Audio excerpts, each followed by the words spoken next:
The film opens outside a mansion in the Catskills, as a group of college friends, Haley, Grant, Paxton, Paige, Elise, Madeline, and Lucas, have rented the place out for Elise's birthday. While playing a drinking game, Harriet and Grant, who were previously dating, quietly let it slip to their friends, Grant to the guys, Haley to the girls, that they broke up on the way over to the mansion, as they feel their relationship is moving in different directions. After running out of beer, the friends search through the house for hidden booze until they come upon a restricted room. They find a series of artifacts, before coming upon a wooden box with a zodiac wheel on it, and inside is a deck of hand-painted tarot cards. The group convinces Haley to do their readings since she is knowledgeable with tarot cards. Despite sensing there might be something wrong, Haley goes ahead. She starts with Elise, who is given the High Priestess card, with a reading that she will be climbing a ladder, but is warned to slow down. Madeline gets the Hanged Man and is told that her zodiac sign, Pisces, tend to run from danger. Paige gets the Magician and is told a change is coming in her future, and Lucas gets the Hermit, being told he will receive great wealth and possible love as he and Madeline are hinted to like each other. Paxton gets the Fool, though he is told he will come through for his friends in unexpected ways. Haley does Grant's reading despite him not wanting to play, and he is drawn the Devil card, being warned that he may lose someone closest to him. Haley does her own reading and is given the Death card, as she says love will be the death of her. Moments later, a series of images shows some kind of ancient evil reawakening. The group leaves the mansion and returns to their campus. On their way back, Lucas stops at a gas station and wins $700 from a scratch card. After returning home, Paige and Elise talk on the phone before Elise hears weird noises coming from her attic. The ladder has come down, and she goes to investigate.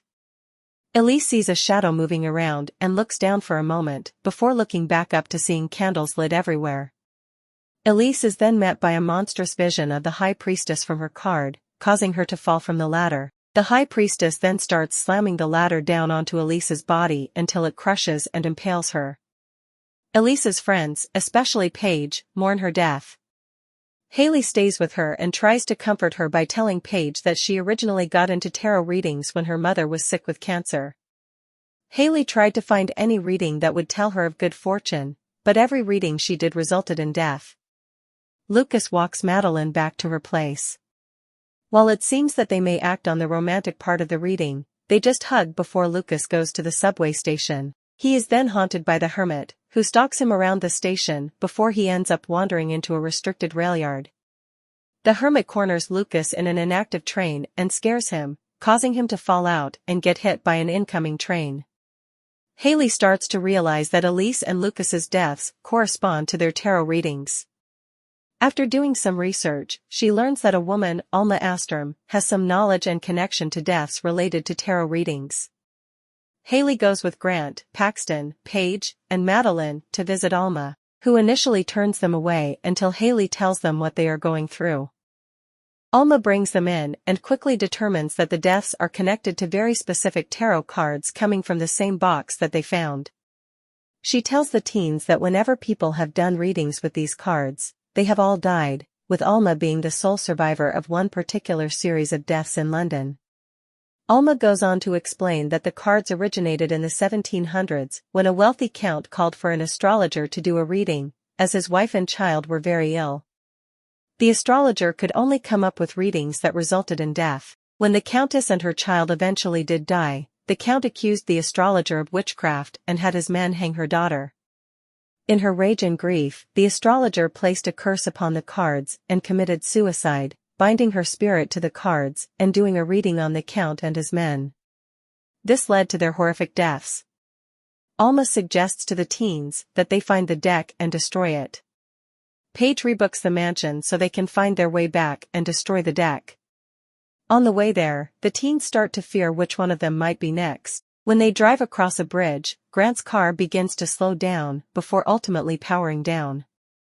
Madeline then sees an image of a hangman appearing on the foggy window, and she realizes she is next.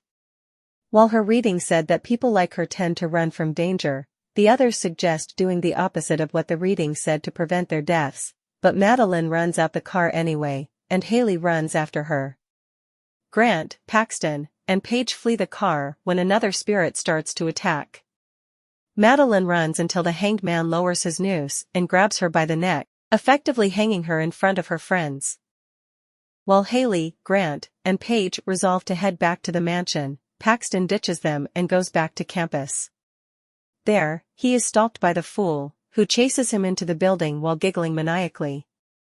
Paxton makes it into an elevator while the fool's mask changes expressions.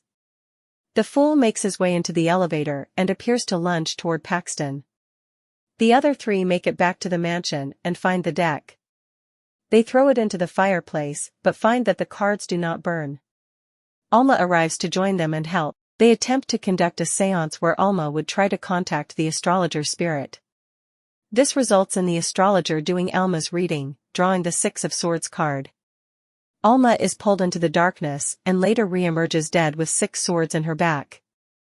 Haley and Grant run away while Paige is split off from the group and stalked by the magician. She finds herself in an audience where the magician uses her as his unwitting assistant. Paige is trapped in a box and ends up sawed in half.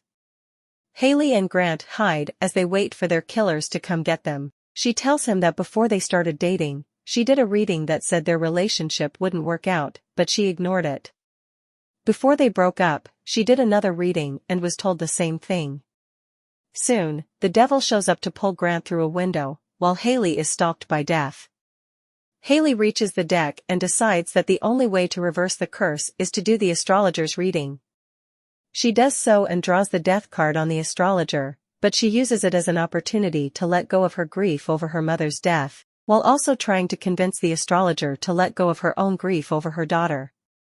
Grant arrives to protect Haley as a surge of energy causes the astrologer's spirit to be destroyed while the cards go up in flames. A quick glimpse is shown of the astrologer reuniting with her daughter in the afterlife. Haley and Grant walk away from the mansion hand in hand when they see a car approaching. They fear it is another spirit, until they see Paxton, alive and well, emerging from the car. They embrace him as they realize his reading of coming through for his friends in an unexpected way has come true. On the way back, he explains that he survived because his roommate Todd opened the elevator door and caused the fool to disappear. With the curse now over, Grant says that it was possible for them to change their fates, to which Haley responds, "Fuck fate."